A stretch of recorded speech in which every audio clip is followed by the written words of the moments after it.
Hi guys, James at Rampant Lion Reviews again for you today with another beer review. For this one, we are going to stick to Scotland and we're going to return to a brewery that's featured on the channel a good number of times before. I've had some really nice beers from these guys over the years, mainly different kinds of pale ales and IPAs, but a few other styles as well, but their beers always tend to be pretty damn solid, and whenever I'm home in Scotland, I always keep an eye out for whatever beers I haven't seen from these guys before. So yeah, we're going to review one of their fairly new releases today. So hopefully this is another good beer, hopefully it makes for an interesting review, and I hope that you guys enjoy my take on this one as well. So yeah, for this review then, we are going to head to Loanhead in the south of Edinburgh, and we're going to have a look at another beer from Stewart Brewing. So this particular beer is called Beclouded. It comes in at 5.2% ABV, and they're describing this one as a hazy IPA. So yeah, kind of hazy New England style IPA, this one. But we've had a few good hazy New England IPAs from Stewart before, so I've got confidence that this one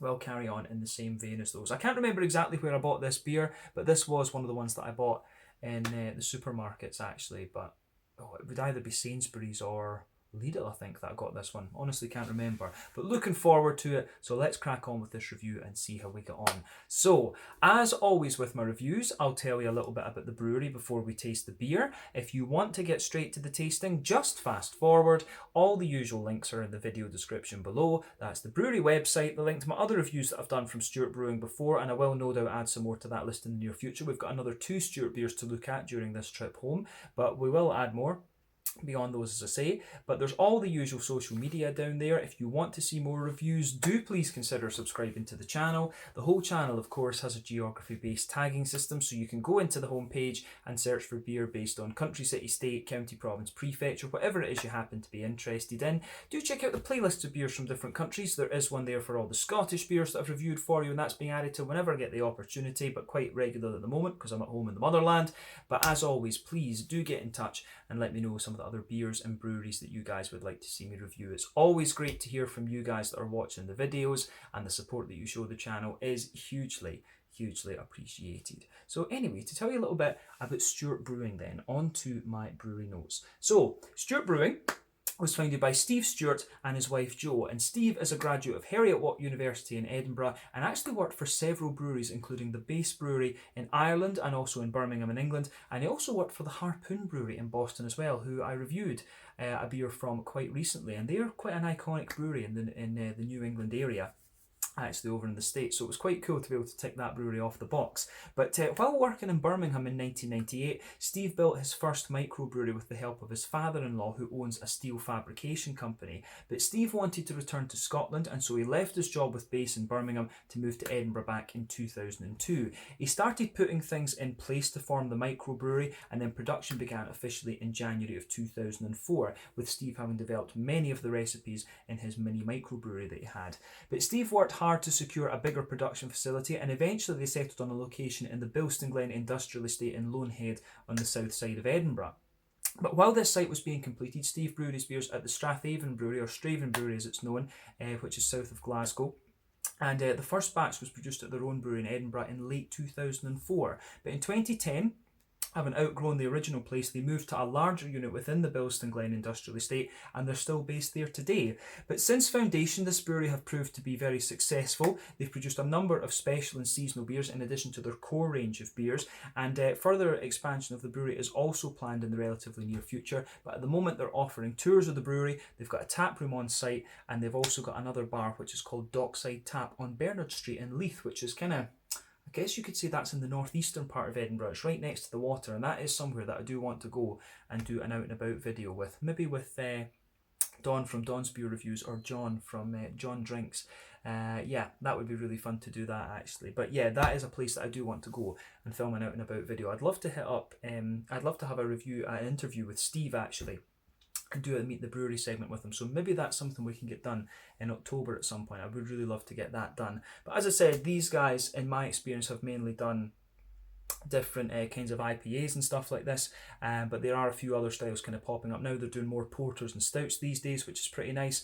But as of September 2021, when I'm filming this review for you, these guys have produced 68 different kinds of beer according to Untappd, and Untappd is usually pretty accurate with the numbers of beer when it comes to when it comes to the Scottish breweries, actually. But yeah, these guys have been around quite a while, actually. They're not far off celebrating their 20th anniversary, and as I say, they do some really nice beers. Probably my favourite beers that I've had from these guys, Radical Road and Capai, are both very nice. They like to use the New Zealand hops in their IPAs, and that's one of the reasons that I really enjoy this brewery. I love New Zealand hops. But First World Problems is probably the best beer that I've had from these guys, like a Belgian style IPA. So if you get the chance to try that, First World Problems, that's a very good one. It won a home brewing competition, and then it became a commercial beer brewed at Stewart Brewing, actually. So yeah, that's definitely one that you want to check out if you get the chance.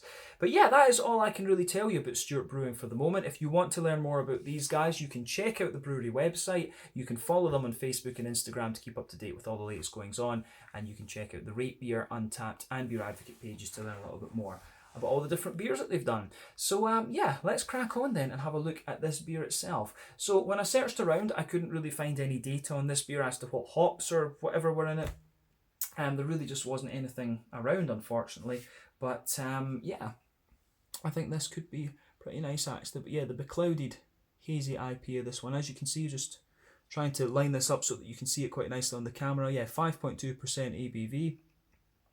You can see, let me just bring this up to the camera there. You can see the Stewart Brewing symbol. Still getting used to this camera, trying to centre these things in the videos.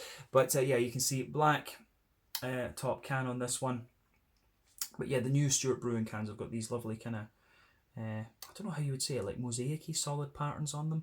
But yeah, this beer was actually quite cheap. I'm sure it only cost me about £1.80 or something like that for the can. So for a 440, 5.2% New England Hazy, that's pretty decent, actually. So yeah, that's the thing, is you'll get good value beers from Stewart Brewing. But as we say, we can crack this one open and we can go for it. So this is the Beclouded 5.2% New England Hazy IPA. There was a few bubbles came out of this just as we opened it up, but we can get this guy out and into the glass. So yeah, let's see. Let's just try and sugar up the bottom of this, because it doesn't look all that hazy, I have to say. Maybe there's some stuff at the bottom. I tell you right away, I can smell with this one. I think this has got some New Zealand hops in it, because it just smells a bit more oily. And I've always found the New Zealand hops smell quite oily. Yeah, let me just see. There's a wee bit more haze to it now. Still a wee bit left in the bottom of the can, but we'll use what we have for the aroma and then put the rest in before we taste the beer. But yeah, anyway, it looks pretty nice. If we shine the light through this one is actually, I think you guys actually, with the light behind the phone here, you can actually see the colour of this beer pretty well. You can see it reflecting the thing. But yeah, this beer actually, I think on the camera it looks a little bit lighter than it actually is. But yeah, this beer, it's actually a very nice kind of rich amber colour, this one. So remember, when it comes to the colour of your beer, it's determined by a few things. One, the type of malts that you use. This determines the magnitude of the colour. The EBC rating, or ECB. Yeah, I forget which way around it is now. Brain's not working. But yeah, that determines the magnitude of the colour. Then two, the length of your wort boil is also going to play a role. The longer you boil the wort, the more the sugar caramelizes. Thus you get a darker colour of beer. So that's also going to play a role in here. And going by the colour of this beer, I suspect that this one might have a few kind of more brown sugary orientated malts. To you guys, it actually appears like quite a rich yellow, but to me it's actually got more of a kind of amber kind of tint to it. But you can see that when we poured this beer, it had a solid finger at least of a kind of creamy coloured head. I wouldn't describe this one as a perfect white head, but you can see the bubbles in this one are actually quite bumpy, which is kind of interesting. So you can see the bubbles are quite bumpy on there. Let me just bring that down. There you can see. Focus on this camera is beautiful, absolutely beautiful, I have to say. But yeah, you can see quite a bumpy head on this one, absolutely lovely. But yeah, I think it looks very, very nice, this one. So yeah, one or two big bubbles sticking towards the side of the glass, a few little ones going up towards the bottom of the head there. But for a 5.2%, the level of haze on this is pretty impressive, actually. And remember, the level of haze in these beers usually depends on the wheat content, the oak content, and to a degree the yeast as well, actually. Usually it depends a little bit on the yeast. So yeah, it looks really nice, actually. But yeah, quite a few big bubbles have dissipated now. They've gone up towards the bottom of the head. But in terms of a New England IPA, nothing overly surprising about this one. But from memory, I think this might be one of the darker coloured ones that we've had in the hazy category from Stewart Brewing before, but I think I've only had maybe about 3 or 4, actually, come to think of it. I think the last IPA we reviewed from these guys was Small Giant, which was very impressive, I think, for its alcohol content. But yeah, certainly looks the part, this one, for a New England IPA, so I don't think there's too much more we can say about the appearance of this one. So let's have a look at the aroma and see what we get from that. That does smell very nice, actually. And it's quite nice to come back, and I guess you could probably term this one like a session IPA, to be honest with you. At 5%, you know, a lot of people say, yeah, session strength is like 4% or whatever, but I would say when it comes to IPAs, 5.5% and below is probably what I would term a session IPA, because you do expect IPAs to be a bit stronger.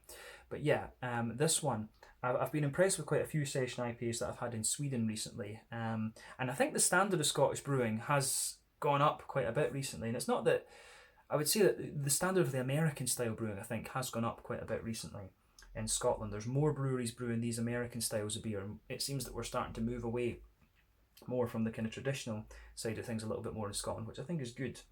But of course, when you've got breweries like Vault City and Overtone and stuff like this coming in, then things will change a little bit. Things will get shaken up.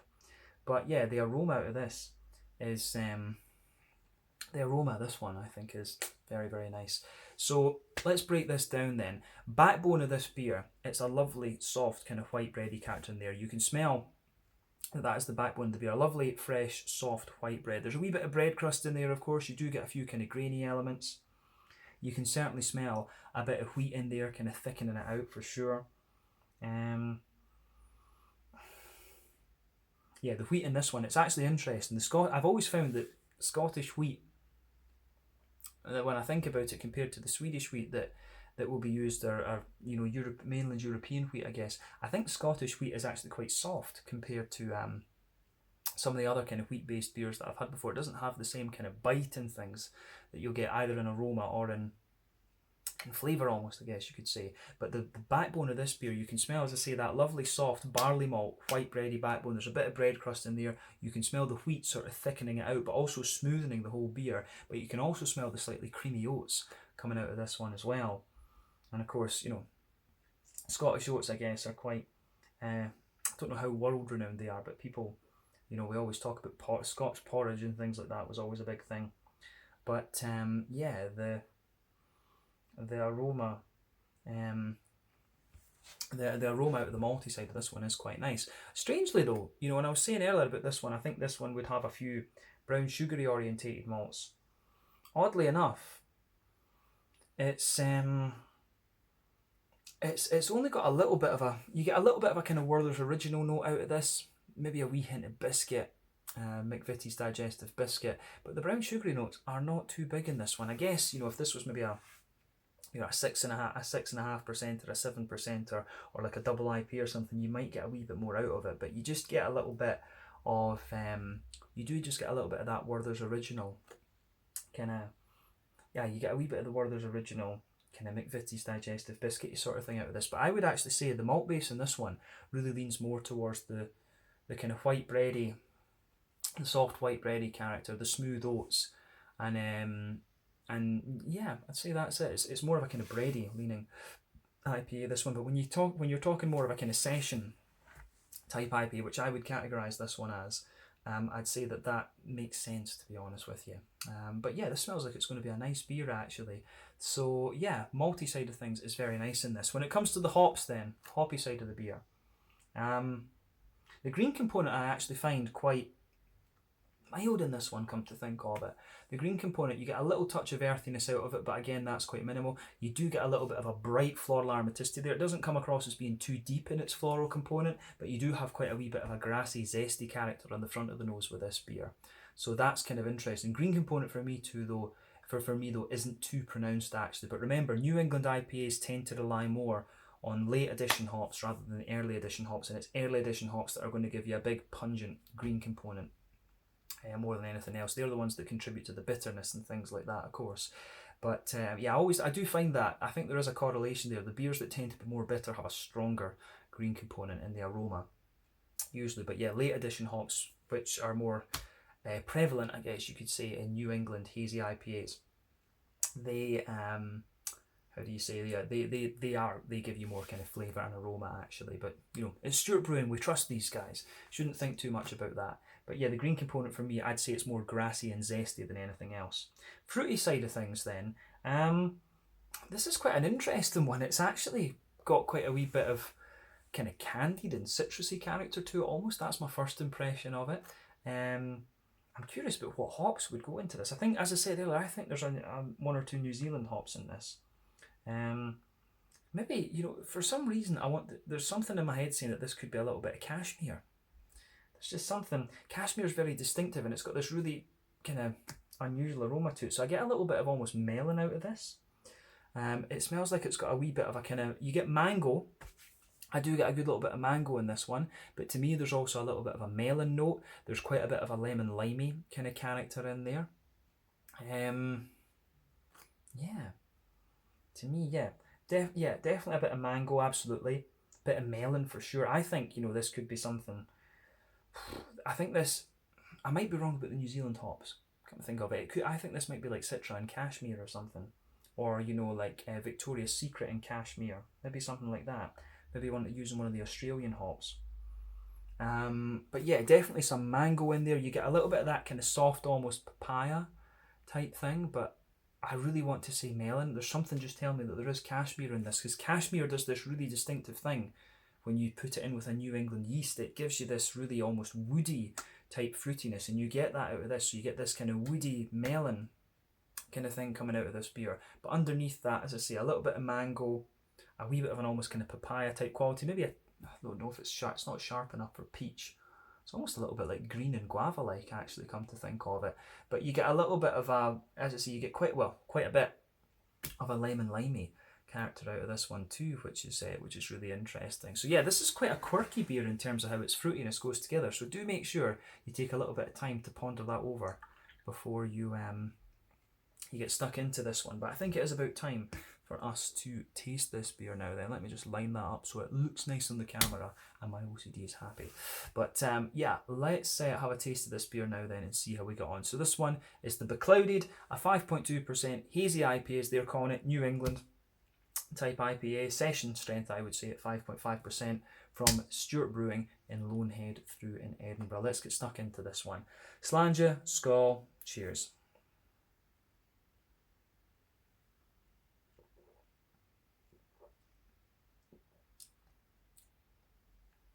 Oh yeah, that's quite nice, yeah.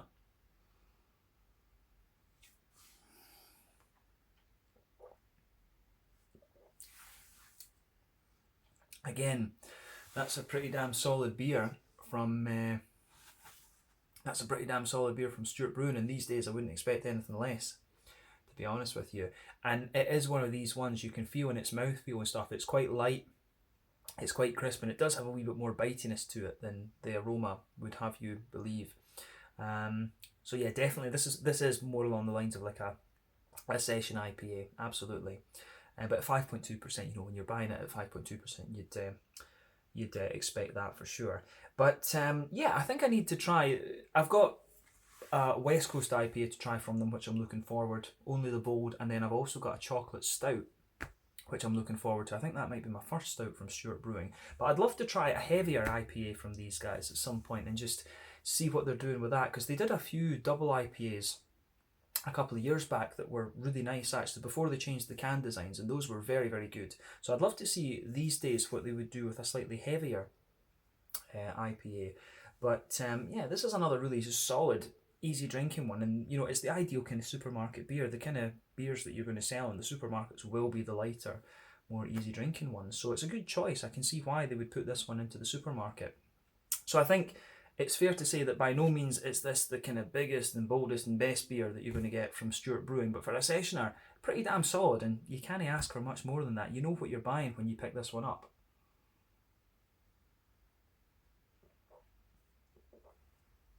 And Stewart are one of the breweries that you can rely on in Scotland to give you a good beer. So yeah, let's break this one down then and see how we go. So straight away across the middle of your palate, you can feel the backbone of this beer is definitely a little bit bread crusty. It's like a sort of white bread crust that you get on this one. You can feel that middle third of your palate, back third of your palate. On top of that, you do get a nice kind of soft white loaf bread sort of thing on this one. So that's in the middle third and the back third of your palate as well. Absolutely. So bread crusty backbone, kind of slightly more dense, but still quite fresh white bread sitting on top of that. But yeah, I do like how that goes together. The backbone in this beer is pretty solid. So yeah, let's focus on the middle third of your palate then with this one. So we'll go there. So middle third of your palate. Either end of that middle third of your palate, you can feel that the graininess of this beer gets a little bit stronger. So the bread crusty character gets a little bit more kind of prominent, if you like. But sitting on top of that soft white bready layer, you can definitely feel a little bit of a wheaty note to this one. You can feel the wheat just thickening it out, actually. And actually, this beer actually feels quite thick. The further you go into the aftertaste with this one, I think this beer feels quite thick, actually, in the middle third of your palate. And like I said earlier, the level of haze that you get on this for a 5.2%er, I think, is quite impressive, actually. And of course, there's no rule about, an 8%er should be the haziest thing ever. Or, it varies from recipe to recipe, brewery to brewery. But as I say, 5.2% to have this level of haze is pretty impressive. So it doesn't surprise me too much that the beer is quite thick in the middle third of the palate.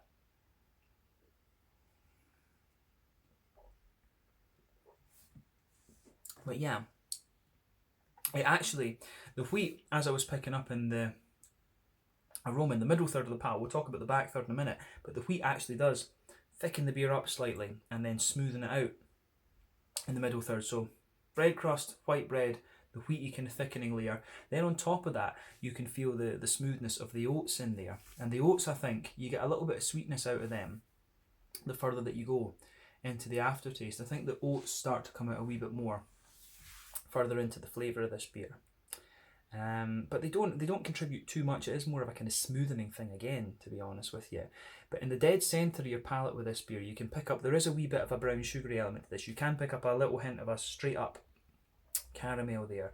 But then as you move further out from it, you could feel that underneath that there is a wee touch of that kind of Werther's Original butter candy sort of thing in there. But again, as you reach the extremities of that middle third of your palate, it's definitely more of a kind of McVitie's digestive biscuity sort of character that you're getting out of this one. So I'm not sure exactly what kind of malts they would use in this. Maybe Maris Otter might be a good shout here, because it does have a wee bit of the graininess. It has a bit of the kind of biscuity note and the Werther's Original kind of thing. So Maris Otter could be a shout in this one. Golden Promise would seem plausible for this as well, come to think of it. But yeah, the malty backbone in this one, as I say, is quite nice. And the further you go into the aftertaste with it, you get a wee bit more graininess coming out of it, but you also feel the kind of smoothness of the oats in this beer as well, which is kind of interesting too. So yeah, the flavour. Sorry, I always do that in these videos. I'm mixing up saying flavour and aroma all the time, but I do like how this one goes about its business in that sense.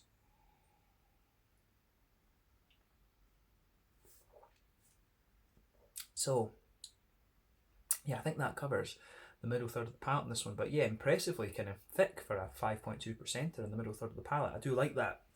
So let's look at the back third of your palate then. So border region between middle and back third of your palate. Again, you get a little bit of a kind of bread crusty build up there. A nice wee bit of a kind of grainy sort of thing there. Then the base of that beer on the back third of your palate is a nice kind of bread crusty thing there. A nice little bit of a thicker white bread on top of it, as we were getting before. Then on top of that, you can feel, I think the wheat is a lot thicker on the back third of the palate there, and it definitely has a wee bit more bitiness to it. I wasn't picking up on the bitiness in the aroma with this beer, definitely not, but there is a good bit of bitiness to the wheat on the back third of the palate there. Then sitting on top of that, you can feel the more airy, yeasty component to this beer. So the flavour in the back third of your palate is quite tall, and it condenses down as you come further forward into the middle third of your palate. The flavours are a lot more kind of densely compacted together. So yeah, I think that that goes together quite nicely in this one. So thumbs up to Stewart Brewing for the malty yeasty side of things in this beer. It is quite nice.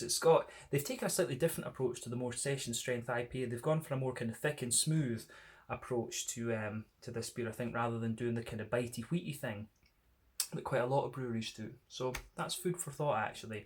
I first encountered that with Brewski in Helsingborg back over in Sweden, and they do some really nice session IPAs incidentally. But yeah, this is interesting, different perspectives.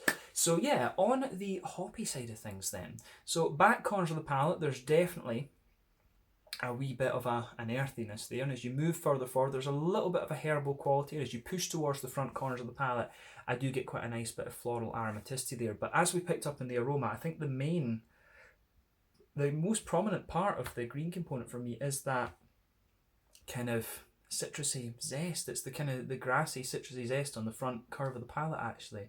So I do like that. What I will say about this beer as well is that the further you go into the aftertaste, you almost get a few little woody notes coming out of this beer, which I suspect is from the I do suspect that's from the yeast. So that's another interesting perspective with this beer too. But yeah, fruity side of things, I think we've covered the green component as much as we do. So like I say, quite a grassy, zesty beer, this one. Fruity component then, front third of your palate. Border region between front third and middle third of your palate. Again, there's a wee bit of a bready build up in there, a wee bit of a bread crust in the base of that middle third, that front third of your palate. It's quite, there's a wee bit of bread crust and quite a smooth, thick, soft white bready character in there. Then on top of that, there's a nice sort of oily, fruity component to it as well. So I do like how that goes together. But yeah, on the kind of fruity side of things, it's interesting. It is kind of similar to what we picked up in the aroma as well. This really is one of these beers that, apart from a few kind of subtlety and mouthfeel type things, this one does play out in the flavour quite similarly to how it smells.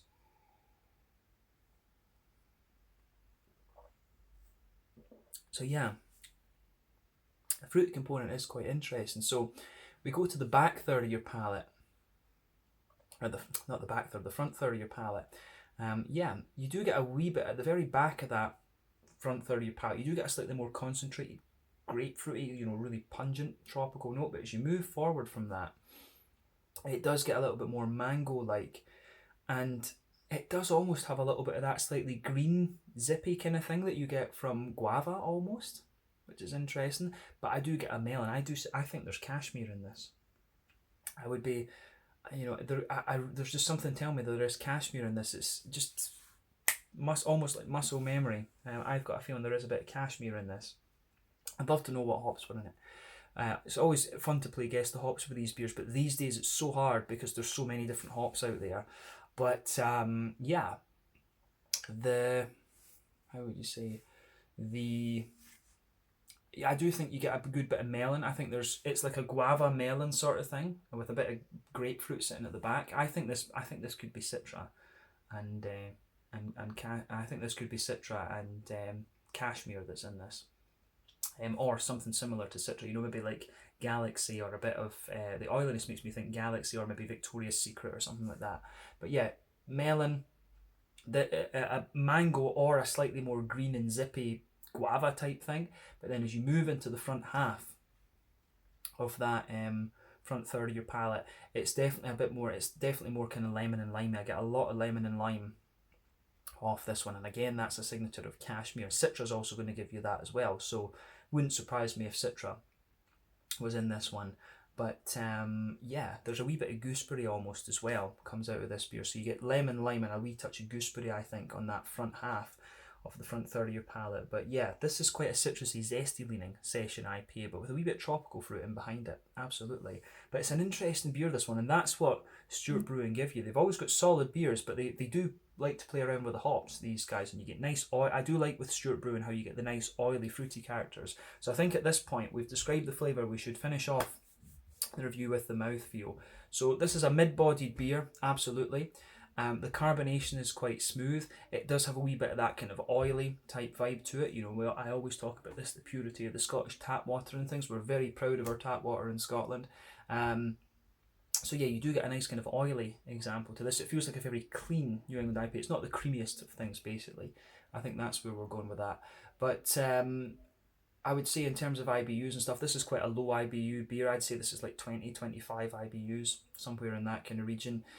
Malt base is quite smooth. There is a degree of sweetness to it as well. It gets a little bit sweeter, I think, the further you go into the aftertaste, and a wee bit smoother. But like I say, this is not the creamiest of New England hazy IPAs that you're going to come across, but it's 5.2%, sorry. session strength. I think I've been saying it's 5.5, but no, it's 5.2. My bad. So yeah, it is quite a clean, more oily New England IPA, hazy IPA, whatever you want to call it, compared to others. But yeah, malt base is quite smooth. There's a degree of sweetness to it, like we said. Hoppy bitterness we've said was about, I think, about 20 IBUs, and the fruity side of this beer, good balance between tropical and citrusy, but a little bit of a more kind of zesty type character to this one. So this is interesting. Absolutely, I do like what this beer has to offer us. So yeah, I think we can round off the review there then. So like I say, this is another solid offering from Stewart Brewing. You know, it's not the most radical beer, I guess we could say, that these guys have. It's not the most kind of striking one, but it's another really solid, just drinkable New England IPA. My favourites, as I said, I like Capai, I like Radical Road, and I like First World Problems. These are probably my top 3 beers from Stewart Brewing. I do need to try the Holyrood. I've never tried the Holyrood Golden Ale actually, so I do need to try and review that at some point, because that's one of their beers they've done for a very long time. But yeah, always cool to review some new beers from Stewart Brewing. And like I said, we've got a chocolate stout and a West Coast IPA to look from these guys at some point. I'm looking forward to the West Coast IPA, because the oily, fruity IPAs was where Stewart Brewing always used to shine in the early days. So yeah, this is another solid one that's definitely worth checking out if you see it in the supermarkets. So yeah, let's leave it there. This one was the Beclouded 5.2% hazy New England, whatever you want to call it, IPA from Stewart Brewing in Loanhead on the south side of Edinburgh. Thank you again for watching my reviews. Until the next time, please like, subscribe, share, all the usual YouTube stuff. Let me know your own thoughts on this beer in the comment section below. Let me know what your favourite beers are from Stewart Brewing, and I will catch you guys very soon with another one, and we will return to Stewart Brewing very soon. Slàinte, skål, cheers, and thanks for watching.